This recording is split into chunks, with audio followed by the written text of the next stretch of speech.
பிரியமானவர்களே, இயேசு கிறிஸ்துவின் இணையற்ற நாமத்தில் உங்களை வாழ்த்துகிறேன். இந்த மன்னா டுடே என்ற டெய்லி பாட்காஸ்டை கேட்கிற உங்கள் ஒவ்வொருவரையும் கர்த்தர் ஆசீர்வதிப்பாராக. நீதிமொழிகள் 22வது அதிகாரம் 29வது வசனம் இப்படியாய் கூறுகிறது: தன் வேலையில் ஜாக்கிரதையாய் இருக்கிறவனை நீ கண்டால் அவன் நீசருக்கு முன்பாக நில்லாமல் ராஜாக்களுக்கு முன்பாக நிற்பான் என்பதாக. உங்கள் வேலையில் ஜாக்கிரதையாயிருங்கள். Be diligent in your work என்ற தலைப்பின் கீழ் இன்றைய மன்னாவை தியானிக்கப் போகிறோம். ஒரு புதிய மாதத்தில் நம்மை அழைத்து கொண்டு வந்த தேவனுக்கு ஸ்தோத்திர பலிகளை ஏறெடுப்போம். உலகத்தில் அநேக நாடுகளில் மே 1ஆம் தேதியை தொழிலாளர் தினமாக கொண்டாடுகிறார்கள்.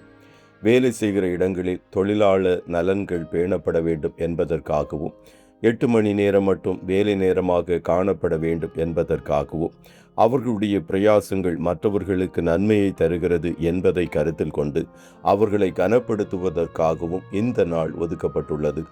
வேதமும், எஜமான்களே, உங்களுக்கும் பரலோகத்தில் எஜமான் இருக்கிறார் என்று அறிந்து வேலைக்காரருக்கு நீதியும் செவ்வையுமானதை செய்யுங்கள் என்று கொலோசியர் 4:1 வேலைக்காரரே, அதிக பயத்துடனே உங்கள் எஜமான்களுக்கு கீழ்ப்படிந்திருங்கள். நல்லவர்களுக்கும் சாந்த குணமுள்ளவர்களுக்கும் மாத்திரமல்ல, முரட்டு குணம் உள்ளவர்களுக்கும் கீழ்ப்படிந்திருங்கள் என்று 1 பேதுரு 2:18 ஆலோசனை கூறுகிறது. வேலை செய்கிறவர்களுடைய கூலியை எஜமான்கள் சரியான நேரத்தில் கொடுக்க வேண்டும். இதோ உங்கள் வயல்களை அறுத்த வேலைக்காரருடைய கூலி உங்களால் அநியாயமாய் பிடிக்கப்பட்டு கூக்குரல் இடுகிறது.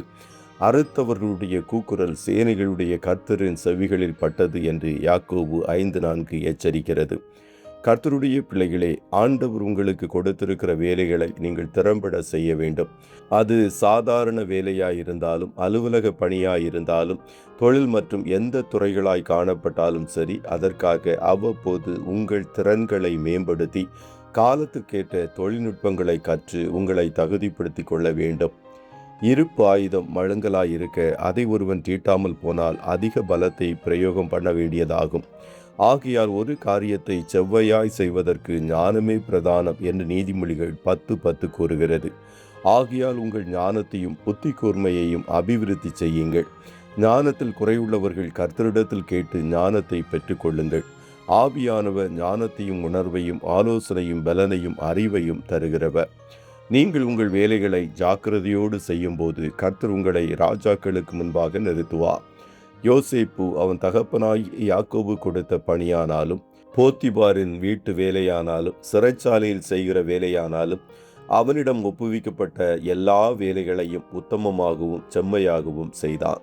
ஆகையால் கர்த்தர் அவனை உயர்த்தி பார்வோனுக்கு அடுத்த இடத்தில் அவனை நிறுத்தினார்.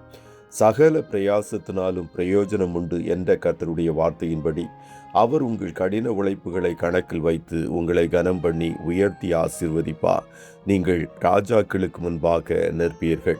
கர்த்ததாமே உங்கள் ஒவ்வொருவரையும் ஆசீர்வதிப்பாராக. ஜெபம் செய்வோமா? நல்ல தகப்பனே, உம்மை நன்றியோடு துதிக்கிறோம்.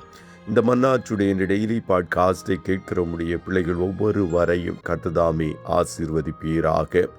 அப்பா, இந்த வருடத்தின் 4 மாதங்களை முடித்து 5வது மாதத்திற்குள்ளாய் எங்களை கிருபையாய் அழைத்து கொண்டு வந்தீரே, அதற்காய் கோடி ஸ்தோத்திரம். எங்களை சுற்றிலும் யுத்த மேகங்களும் பலவிதமான பிரச்சனைகள் காணப்பட்டாலும் ஒரு தீங்கும் யாரையும் தொடாதபடி இம்மட்டும் கண்ணின் மணி போல பாதுகாத்து வருகிறீரே, அதற்காய் மீண்டும் நன்றி பலிகளை ஏறெடுக்கிறோம். உம்முடைய பிள்ளைகள் ஒவ்வொருவருக்கும் நீர் கிருபையாய் கொடுத்த வேலைகளை உத்தமமாகவும் உண்மையாகவும் செய்வதற்கு வேண்டிய ஞானத்தையும் புத்தியையும் அறிவையும் பரத்திலிருந்து கர்த்தர் நீர் கொடுப்பீராக.